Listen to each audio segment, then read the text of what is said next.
Eu sou Peter Lavrati e eu sou o artista da dança.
Tudo começou lá na década de 80 para 90, né?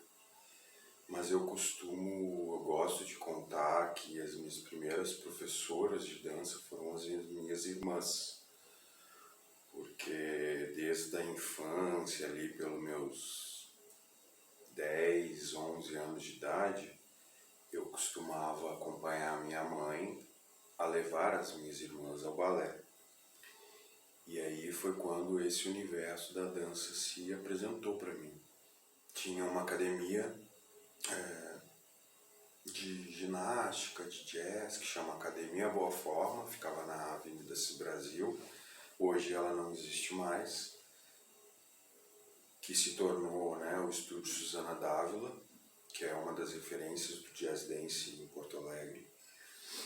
E então, nesta academia, que era próxima da escola onde eu estudei o meu ensino médio, eles ofereciam aulas de aeróbica. E aí eu entrei para a faculdade ESEF do IPA, e lá também. E aí foi nesse intervalo aí da ginástica aeróbica e tal, que então eu comecei a fazer a aula de dança, mas na verdade com o intuito de aprimorar a técnica para a ginástica de competição.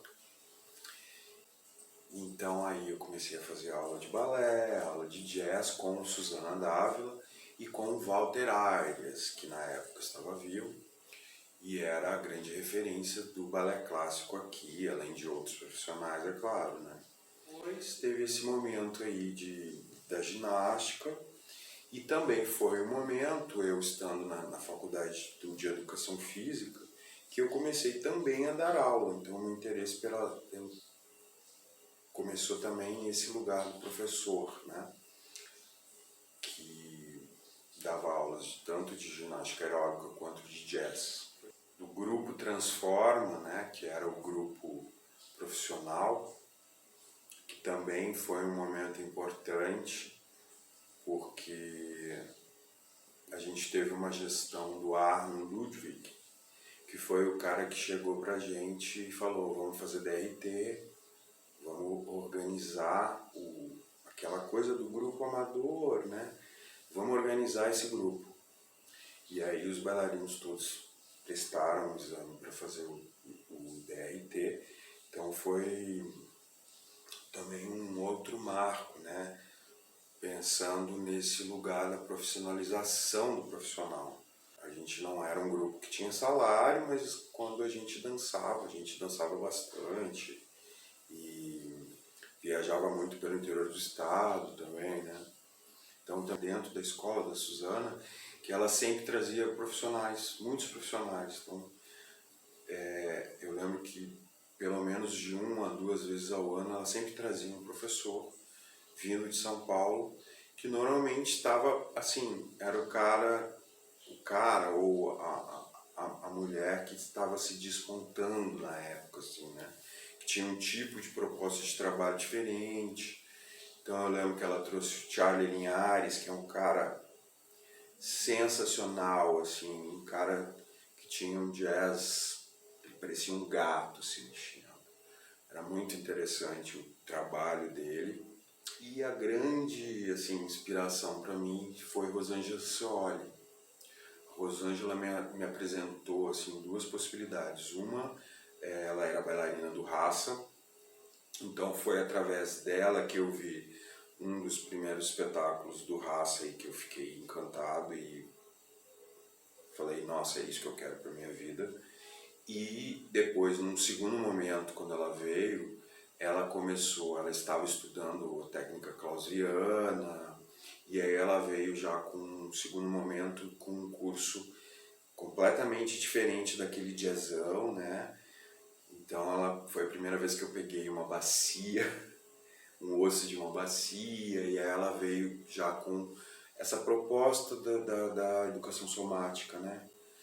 E aí também foi muito interessante esse momento de pensar na consciência corporal em relação à dança. Quais foram os meios, né? Quais eram os meios possíveis naquela época? Eu continuava sendo muito tímido e a Roseli Rodrigues e o grupo dela normalmente vinham para um evento que acontecia na Sojipa, que chamava Sojipa para Dança, se não me engano. E naquela época ela sempre vinha e eles faziam uma espécie de pré-espetáculo que era os bailarinos, eles faziam uma aula de aquecimento antes de entrar em cena e era como se fosse uma aula aberta e era muito legal, assim, interação, né? Você vê os bailarinos trabalhando dentro daquela técnica específica que ela desenvolveu, né? Assim, eu acho importante falar isso, que ela realmente é genial no sentido do desenvolvimento de uma linguagem e de uma ponte de técnica aliando, né, a toda a movimentação fluida do jazz com a base técnica, porque ela desenvolvia toda uma barra coreografada com aquelas músicas dos anos 80, 90 maravilhosas, onde tinha, né, toda a progressão dos exercícios do balé clássico, porém com toda a fluidez e o redondo que o jazz trazia. Eu optei, eu acho que por uma questão de personalidade muito curiosa, em não me sentir um bailarino de apenas um lugar, entende? Que eu acho que é uma coisa que às vezes algumas escolas acabam cercando os alunos, né? E eu não entrei nesse lugar. Eu tinha uma relação ótima com a Suzana e ela também sempre me deu muita liberdade para buscar outros horizontes. E aí teve um período muito legal, bacana, que eu estava na Suzana, mas eu ia fazer aulas em vários lugares. E nesse movimento, eu comecei a fazer aula com a Nete Nubisco, que foi uma puta parceria bacana. Com a Nete eu desenvolvi 2 solos super legais. E era também dentro de uma realidade super legal dentro da Secretaria Municipal de Cultura, que na época quem coordenava o setor de dança era a Cláudia Ferreira. E aí a Cláudia tinha vários projetos bacanas dentro do Renascença, que era, eu não lembro qual que era, se era terças ou... Eu sei que tinha um dia da semana, mensalmente, eram projetos regulares, né, que ajudavam na formação de público. Então a gente tinha um dia específico do mês ou da semana, não lembro, que era da dança. Tinha o feminino na dança, o masculino na dança, solos dos e trios, se não me engano, que eram projetos de articular os artistas da cidade. Então tinha também uma relação de incentivar bailarinos, coreógrafos que nunca trabalharam juntos a desenvolver trabalhos. Então foi também um período muito bacana, porque esse projeto que acontecia, qual que era o grande diferencial? Ele fazia uma estrutura dentro, ali na frente das portas do Renascença, colocava linóleo, colocava som e cadeiras. E era um período de 6 horas da tarde, mais ou menos, as pessoas estavam saindo do trabalho. E aí elas viam aquele movimento e começavam a chegar, entende? E quando a gente via, estava lotado de pessoas, né? E aí as pessoas tinham também, era interessante, porque tantos artistas ficavam esperando, né, uma oportunidade de poder trabalhar com as pessoas que ainda não tinham trabalhado, enfim, quanto as pessoas que estavam desenvolvendo seus próprios trabalhos poderem mostrar. E, além disso, a formação de público acontecendo, porque aí a gente começou a ver que, além desse público que passava desapercebido, tinham as pessoas que iam, você via a carinha das pessoas, tipo, as pessoas já veio, sabe? Era muito legal, era muito bacana.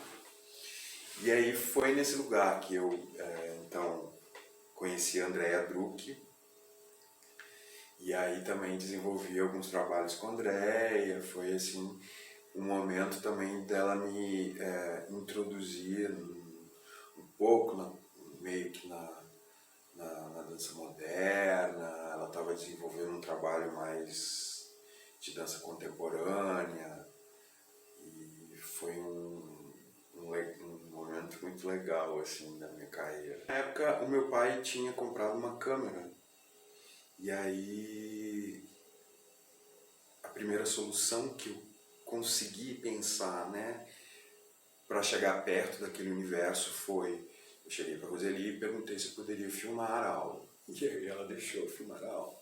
Ok, então aí fui lá, eu, muito tímido, filmei a aula inteira. E aí, assim, praticamente um ano juntando dinheiro para fazer um curso de férias que eles também continuam até hoje fazendo, que é o curso de férias do Raça, que acontece em janeiro todo ano. E aí eu lembro que eu fiquei o ano todo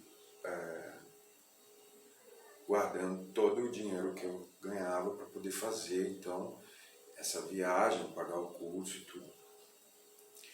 E enquanto esse curso não chegava, o que eu fiz? Eu peguei esse videotape que eu gravei da aula e eu assisti muitas vezes até eu decorar os exercícios. E aí eu entrei num processo de estudo muito solitário, mas ao mesmo tempo muito interessante, porque o que eu fazia? Eu assistia o vídeo, aí eu fazia toda a aula em casa sozinho e me filmava.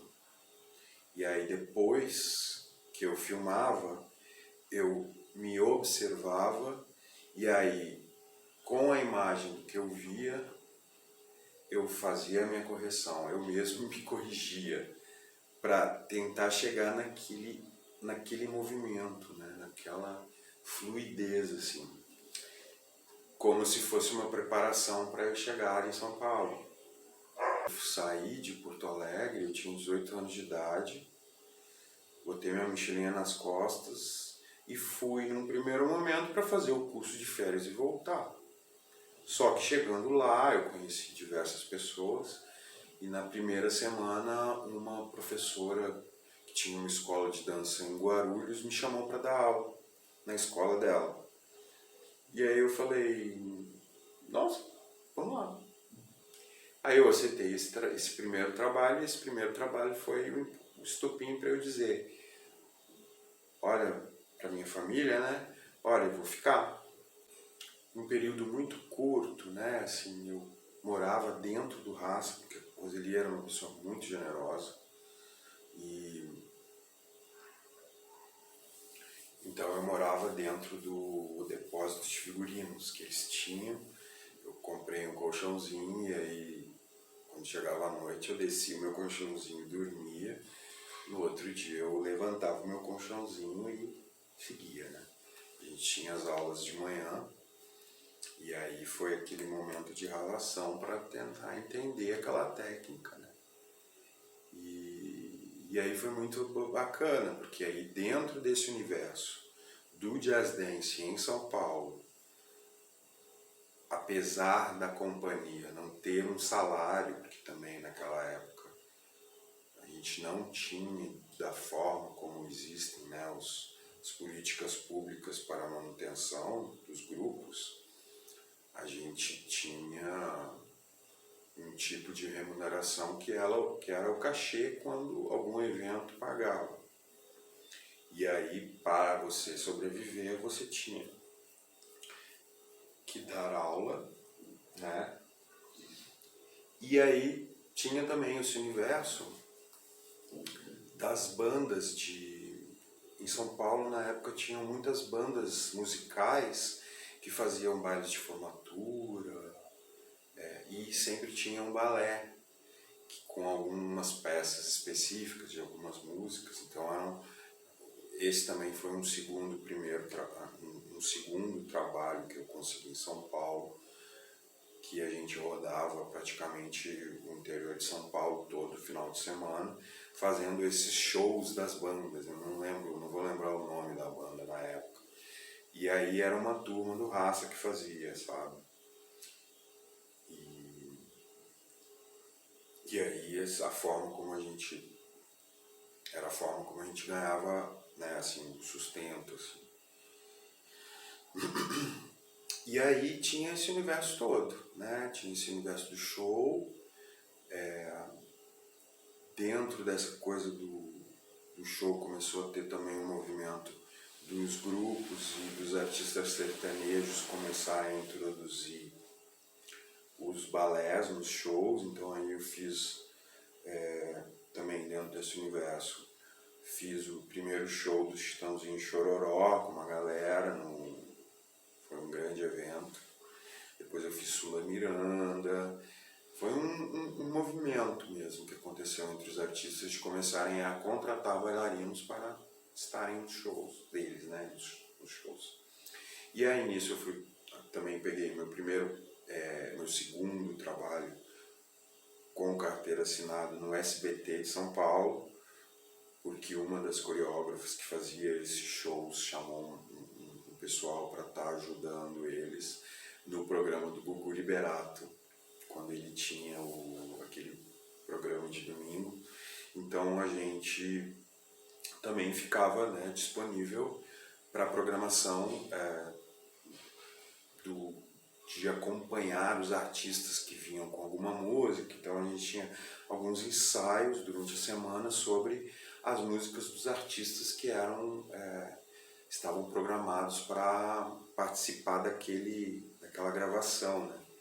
Então também foi muito interessante de ver esse lugar do bastidor da televisão e você de repente estar do lado de uma Daniela Mercury, daquelas pessoas assim que num primeiro momento pareciam tão distantes da nossa realidade, né? E aí você perceber que no fundo são pessoas iguais a nós. E aí eu fiquei nesse universo durante mais ou menos um ano. E aí teve um momento que eu meio que percebi que não era muito aquilo que eu queria, né, assim. E aí então eu encontrei com o Ricardo Scheer, que é um grande professor, né, de balé clássico. Num desses shows, a gente estava fazendo um show de Beto Carreiro. E aí eu falei com ele da minha vontade, né, de ser um bailarino de companhia de dança, né? E aí ele me chamou para fazer aula com ele. E aí também foi um segundo momento assim de dedicação no sentido de compreender e melhorar a questão da dança clássica para que eu pudesse chegar nas companhias mais profissionais, assim. E aí foi super legal, porque foi através dele que eu fui fazer uma aula com Toshiko Bayashi.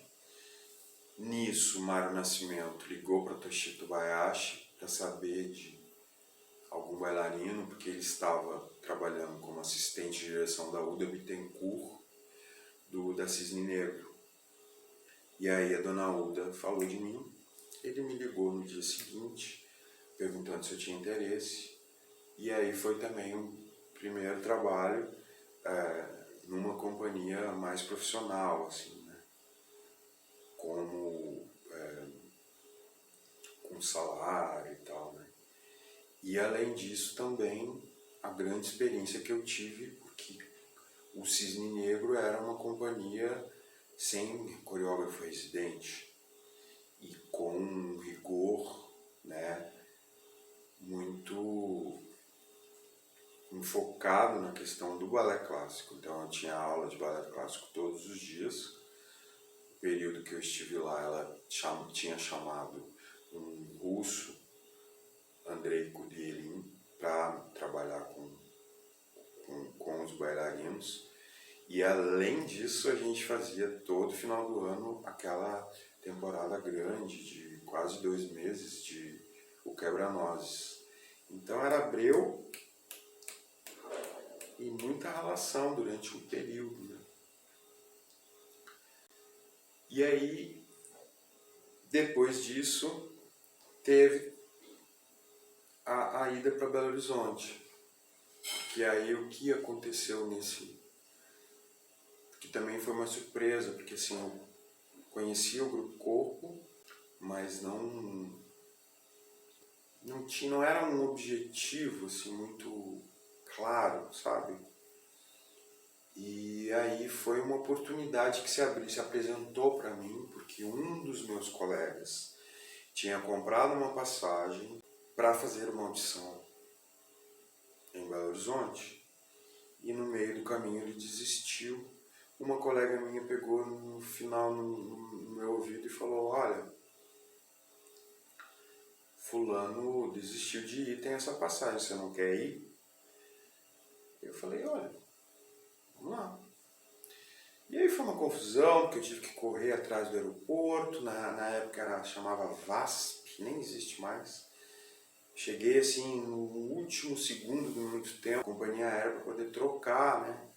E aí viajava no dia seguinte. Eu lembro que eu escrevi o meu currículo à mão, num caderno, porque não tinha nada, foi uma coisa do além, assim. E fui para Belo Horizonte para fazer a audição. E eu lembro que era uma audição de alguns dias, assim, sabe? Não era uma audição, assim, de um dia.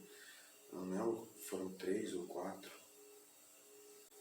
Entrar nesse universo, né, que é diferente, né? O universo de vários coreógrafos para chegar em outro lugar onde havia um coreógrafo residente. E isso era uma coisa interessante que eu queria experimentar.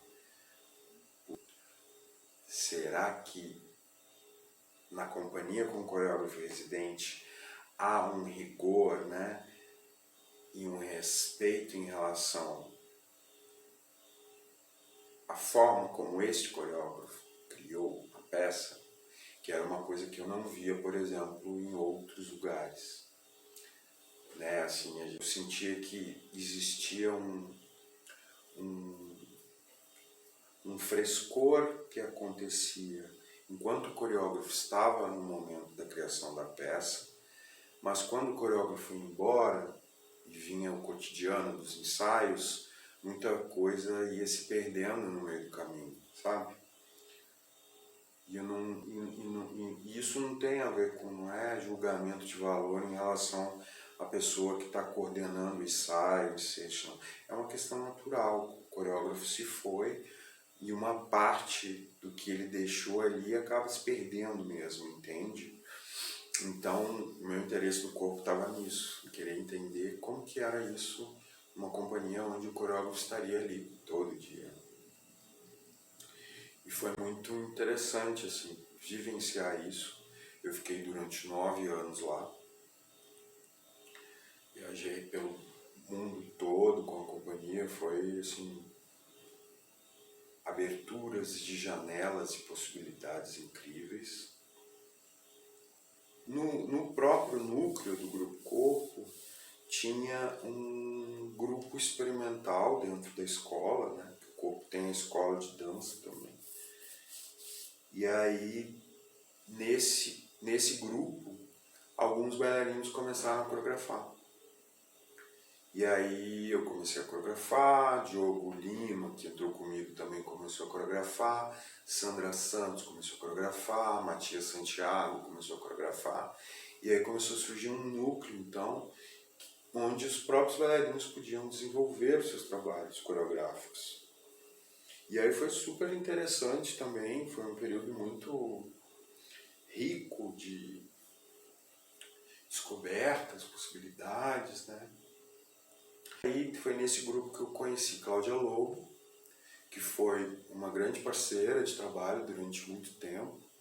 A gente começou a trabalhar junto por uma questão de afinidade em relação às técnicas somáticas, né? Assim, foi um período durante a minha permanência no corpo, que foi logo quando eu tive a minha primeira cirurgia do joelho, que eu fiquei praticamente 9 meses assim, parado por conta do rompimento do meu ligamento cruzado anterior. E aí eu comecei, assim, para não pirar a cabeça, né? Eu ficava em casa estudando diversos livros de diversas técnicas. Então eu comecei a estudar eutonia. Tem uma biblioteca enorme sobre a eutonia de Gerda Alexander, que foi super importante. Aí depois eu fui estudar Feldenkrais. Aí de Feldenkrais eu fui para Laban. De Laban eu estudei um pouco de Barteniev. E aí eu fui construindo as minhas pontes, né? E sempre também, durante esse tempo no Grupo Corpo, eu tentava, quando tinha uma brecha, manter a minha produção como coreógrafo e também manter a minha atividade como professor, por uma questão de gosto mesmo, sabe? Porque aquilo, de alguma maneira, fazia eu me envolver com o universo criativo, no sentido de que eu acho que ele é tanto a criação quanto a educação, eles, de alguma maneira, para mim, estão conectados. Sempre foram conectados. Não consigo ver muita separação, sabe? E também não era por uma questão financeira, porque, né, assim, eu tinha o meu salário garantido todo mês, com carteira assinada, tudo. Não era uma questão de necessidade financeira, era uma questão de gosto.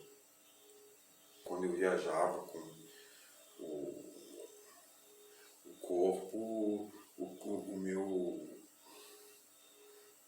meu passatempo preferido era ir para as bibliotecas atrás de livros e vídeos e coisas. Quando tinha espetáculo também, era a oportunidade de eu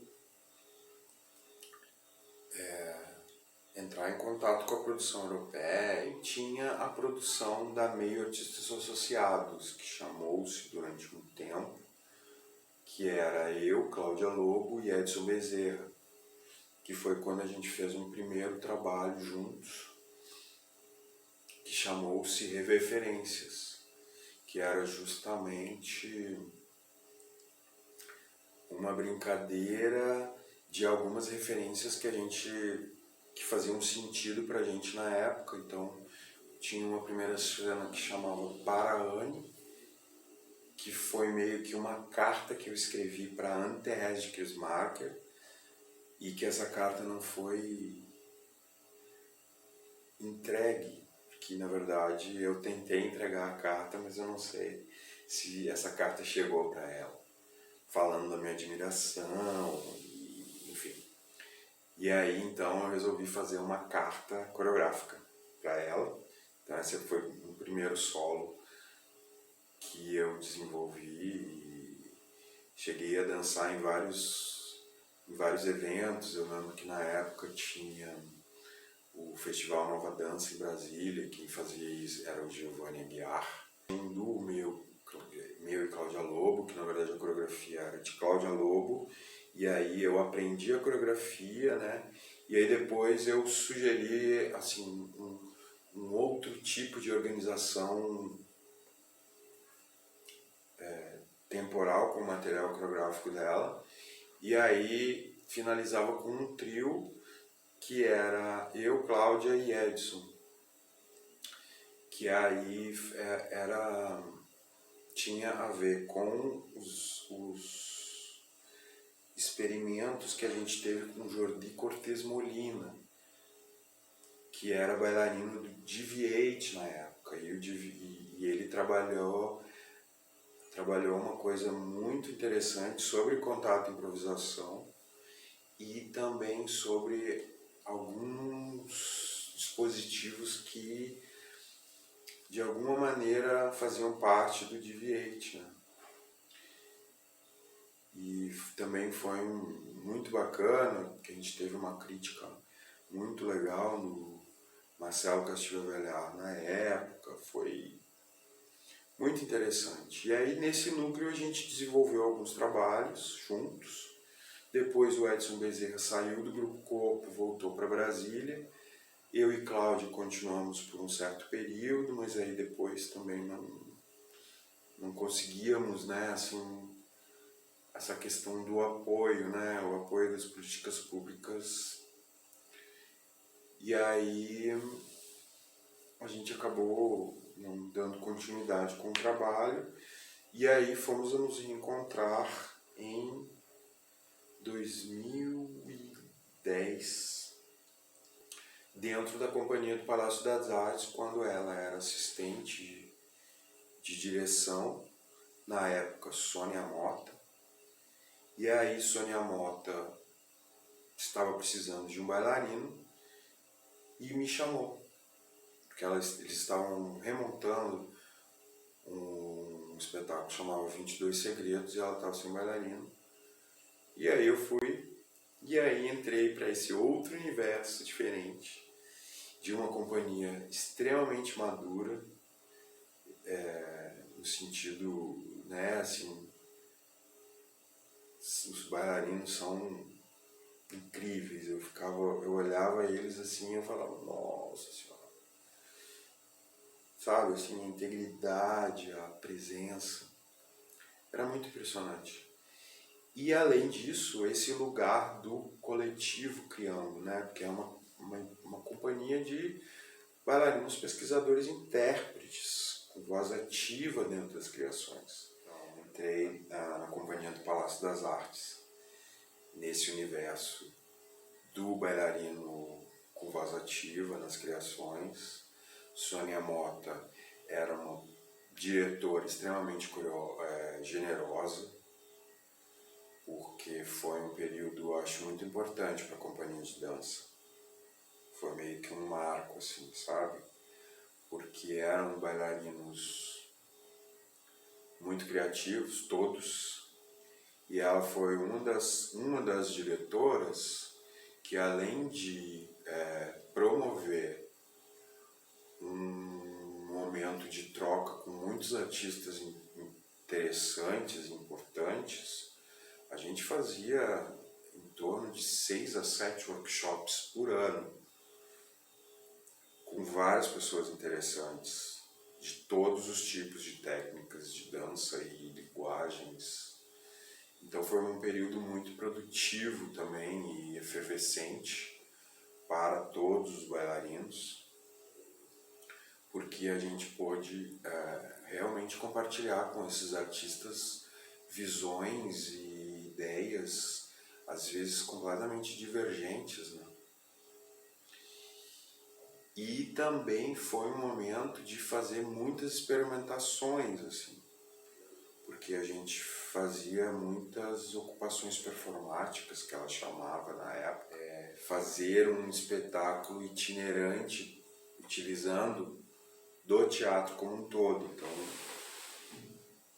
a gente recebia, especificamente na Companhia de Dança Palácio, o espetáculo, se eu pudesse entrar na sua vida, tomando como exemplo, ele começava no saguão, então a gente recebia as pessoas, e aí a gente ia conduzindo esse público até chegar no teatro. E aí quando chegava, a gente ocupava todos os possíveis espaços do teatro. E quem criava isso eram os bailarinos. E a Sônia Mota, muito generosa, ela chegava pra gente e falava: o que você quer fazer? O que você quer fazer? O que você quer fazer? As pessoas precisavam se colocar com as suas ideias. E aí foi o lugar também que eu comecei a desenvolver um pouco esse meu lugar de... Eu brinco que é tipo um professor pardal, assim, que gosta de fazer inventividade com as coisas, né? Tem uma artesania ali, querendo, de uma maneira, produzir coisas. Então aí, dentro dessa ocupação performática, tinha um momento final, onde as pessoas chegavam na galeria de arte. E aí eu produzi uma instalação, digamos, né? Era uma instalação, que eram vários manequins, alguns quebrados, outros inteiros, enfim. E aí eu fiz uma pesquisa dentro dos registros históricos de matérias de jornais da companhia, se chamava Corpos Críticos. Então eu fiz uma espécie de colagem com várias headlines ou pequenos trechos de críticas relacionadas a toda a trajetória da companhia, porque foi num momento em que a companhia fazia 40 anos. E aí eu, enfim, nesse lugar, né, que já era um lugar diferente de experimentação, que não era só dentro da caixa cênica, então a gente fazia muita intervenção urbana e tal. Começou, então, esse interesse pela performance e pelas instalações, né?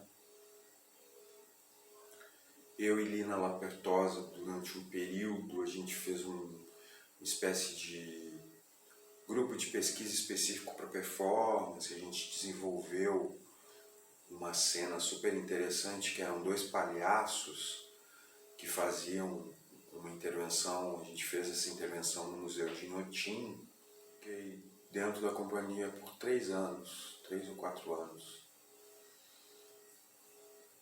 Que foi o último trabalho que eu fiz com eles, chamava Branco em Mim, onde eu fazia um fauno que andava de costas. Então eu fazia todo um percurso dentro do Memorial Minas Gerais Vale. Era um personagem meio híbrido, assim, porque ele era meio tecnológico, assim. Então vinha, assim, né, as coisas do fauno, aquela coisa da mão e tal, e eu fazia movimentos andando de costas. Eu tinha uma música, né, que me dava uma espécie de noção de tempo, e eu fazia todo um percurso dentro do museu, de costas, assim. E esse foi o último trabalho, que foi direção de Sônia Mota e Cristina Machado, em cima de um tema sobre os balés brancos. E aí o meu Nijinsky, né, o meu fauno, ele meio que entrou assim, meio na contravenção da ideia do branco, sabe? E aí, enfim, depois deste trabalho, então, houve uma transição da direção da companhia, onde sai Sônia Mota, entra Cristina Machado com um outro tipo de proposta para a companhia, que é de remontar trabalhos antigos com um certo vigor, né? E aí foi um momento também de transição. Eu fui demitido da companhia porque a Cristina Machado achava que eu não me encaixava nesse novo perfil. Aí foi um momento bem complexo, porque eu entrei em depressão por conta dessa demissão. Foi um período bem difícil, assim. Mas como tinha, né, assim, tinha tido esse start dentro da companhia, eu resolvi, então, me dedicar ao estudo das artes plásticas para poder realmente entender que lugar era esse da instalação, da performance. Em 2015 eu entro, então, para a Escola Linhar, e aí também foi um outro lugar, foi um universo novo, né? De poder estudar a história da arte e tal. E foi muito interessante também, porque neste período que eu estudei história, que eu estive na Linhar, eu meio que dei uma separada, sabe? No sentido da dança e das artes plásticas, por uma necessidade de realmente querer entender aquele lugar, sabe? Aquele lugar específico do que eram as artes plásticas. Mas, ao mesmo tempo, também, inconscientemente, também tentando buscar relações. E aí, neste lugar, as relações possíveis foram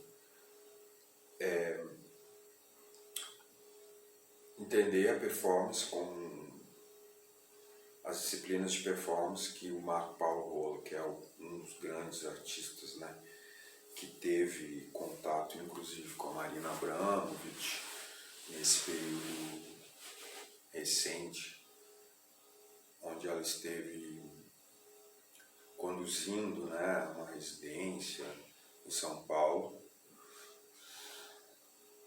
Teve também um segundo momento, que foi quando eu fiz mediação em artes visuais, que aí eu desenvolvi um material educativo sobre videodanças, e aí também foi um outro lugar, que foi um universo que abriu para mim, no sentido da mediação, que é feita em museus, em bienais e tal, né? Esse desenvolvimento de material específico, seja para os visitantes, seja para os professores de escola que vão desenvolver um trabalho pré-exibição. E aí eu fiquei, então, né, assim, que me pegou muito forte. Eu fiz algumas disciplinas na licenciatura relacionadas a fundamentos do ensino das artes, e aí foi quando eu então comecei a compreender esse universo da educação para as artes, no sentido do que prega Dewey, toda aquela galera da escola que entende a educação da arte num contexto maior, né? Que engloba esse contexto do indivíduo relacionado com o seu cotidiano, com o seu contexto. E isso faz muita diferença, né? Aí eu, então, faço habilitação em litografia, que tem toda a história da figura 8 que a gente faz pedra com pedra, e que para mim também é quase uma dança, né? Porque a litografia, ela tem vários processos, assim, né, para você fazer a gravura. É um processo muito longo. Fiquei 2 anos como aluno bolsista da professora Nara Firme Braga, onde eu aprendi muito, assim, com muito afinco, todas as etapas, né, de desenvolvimento de uma gravura. Foi também muito bacana. E aí finalizo então meu curso em 2018. 2019 eu escrevo o meu pré-projeto de mestrado para aplicar na escola de no núcleo de pós-graduação da própria UENG, escola da própria UENG, né, que tem uma linha de pesquisa específica de mediação. Só que aí eu perdi, assim, eu me embananei, digamos assim, na fase de cadastramento de atividades no meu Lattes. Eu estava com o projeto todo pronto, um amigo meu me ajudou a pensar em alguns pontos e tal, né? O projeto estava pronto, alguns amigos haviam lido o projeto, haviam achado super bacana, e aí quando eu fui imprimir o meu currículo Lattes para anexar os documentos, estava lá assim, as atividades todas bagunçadas. Eu fiquei com medo de ir arrumando e perder, enfim. Sei que eu não consegui finalizar minha candidatura para o mestrado. Aí chegou 2020, eu vim para Porto Alegre para fazer um tratamento de saúde que previa mais ou menos a minha permanência 3 meses aqui. Isso foi em janeiro de 2020, veio a pandemia. Eu, com a minha mãe sozinha, me vi no lugar de dar apoio a ela, né? E aí acabei passando uma boa parte do ano de 2020 em Porto Alegre, mas com alguns projetos em Belo Horizonte.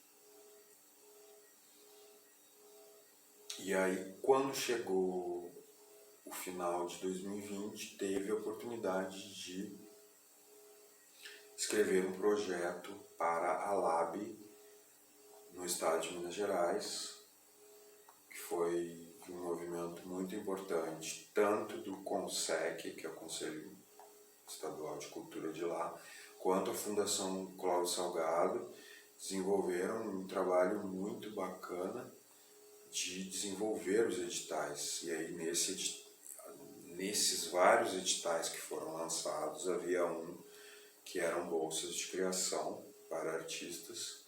E aí eu criei, então, escrevi o meu projeto Abstrato 2, que era justamente como que eu faço para aproximar de novo a dança com as artes plásticas, que, assim, durante um certo período eu via como 2 lugares diferentes, e mesmo com várias pessoas me falando que não tinha fronteiras, né? A gente fala muito, assim, as artes plásticas, a arte contemporânea não tem fronteiras e tal, e é muito bonito isso, mas ao mesmo tempo eu acho que existem algumas especificidades que elas precisam, pelo menos, serem claras.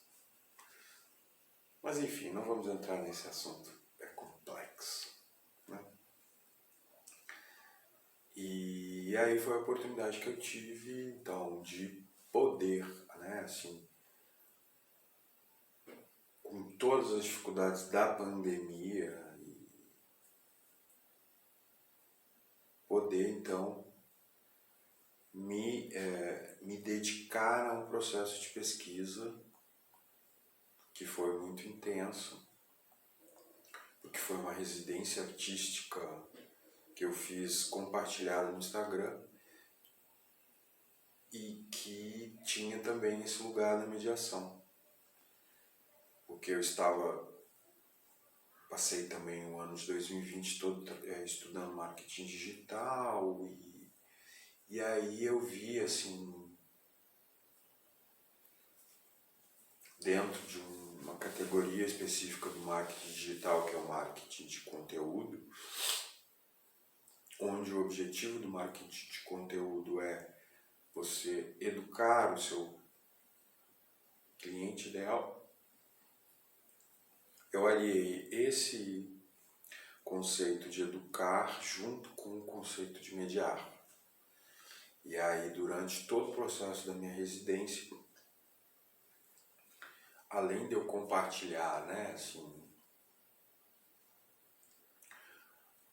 o que eu estava desenvolvendo, eu também trazia referências, fazia perguntas, né, assim. Então foi um processo muito interessante, porque eu não estava sozinho, assim, de alguma maneira o público que estava me acompanhando também me ajudou no meu processo criativo, porque, né, assim, um bate e volta, né, de relacionamento.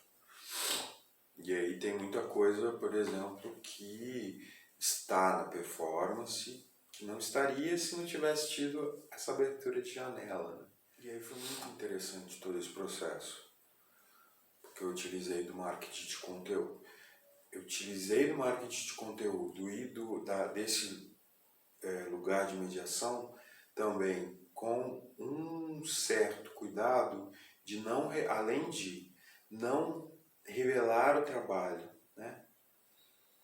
Com o intuito de criar, criar desejo, criar curiosidade para assistir o espetáculo.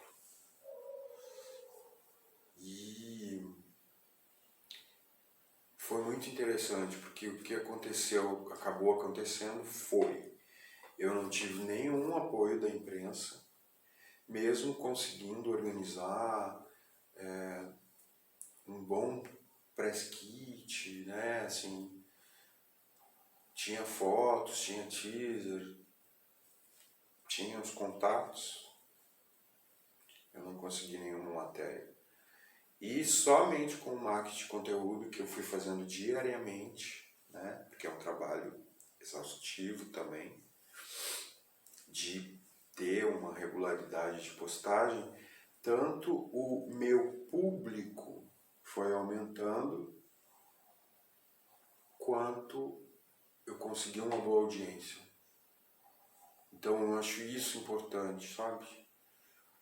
Porque foi um dinheiro público, foi o meu primeiro projeto, apesar de muitos anos de carreira, foi o meu primeiro projeto realizado com recursos públicos.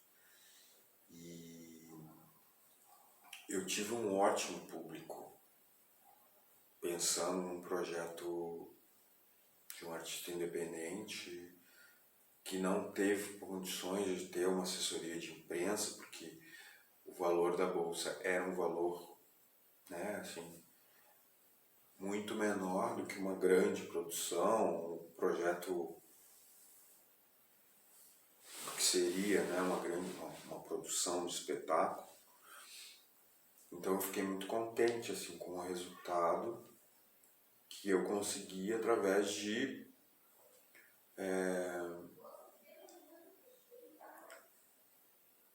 soluções que foram sendo descobertas no meio desse caminho.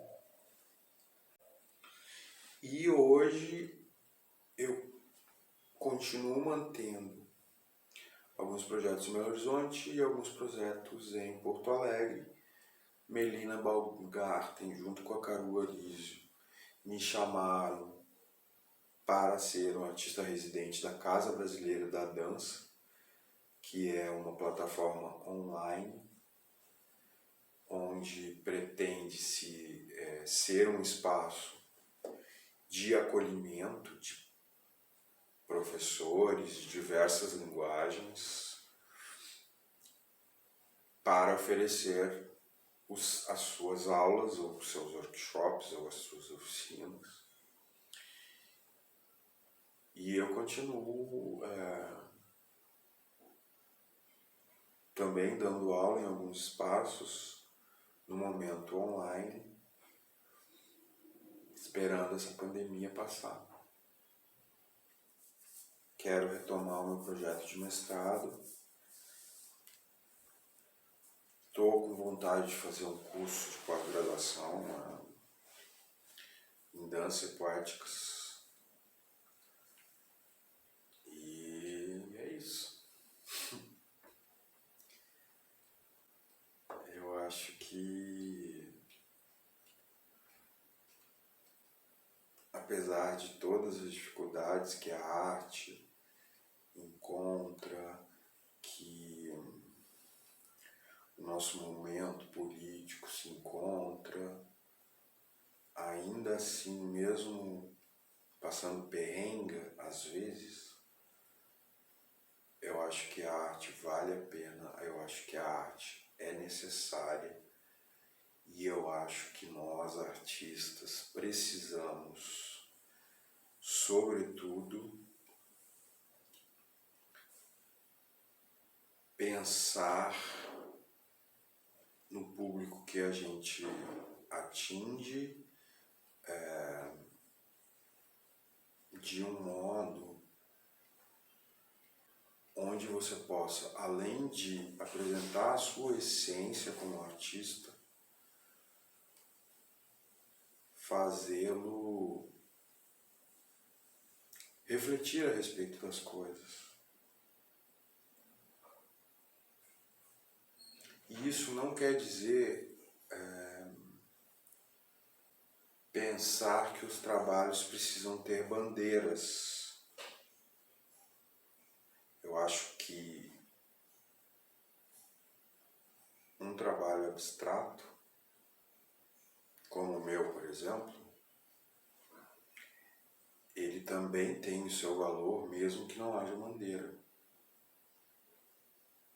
E isso que às vezes dentro de alguns festivais e alguns lugares, eu acho que existe um pensamento meio perverso,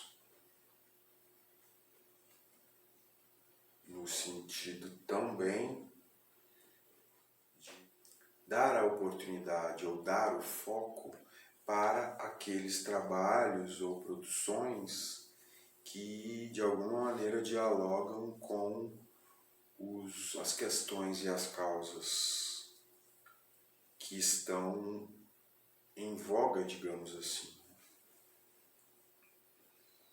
E eu não estou fazendo um julgamento de valor sobre os trabalhos, eu acho que esses trabalhos são necessários, são importantes, que eles existam. Justamente por isso que a gente está falando da arte como um meio de fazer as pessoas falarem a respeito, refletirem a respeito das coisas. Mas isso não impede que trabalhos que tenham outras temáticas não sejam vistos, ou não ganhem o espaço na imprensa. Entende o que eu estou dizendo? É uma lógica muito perversa.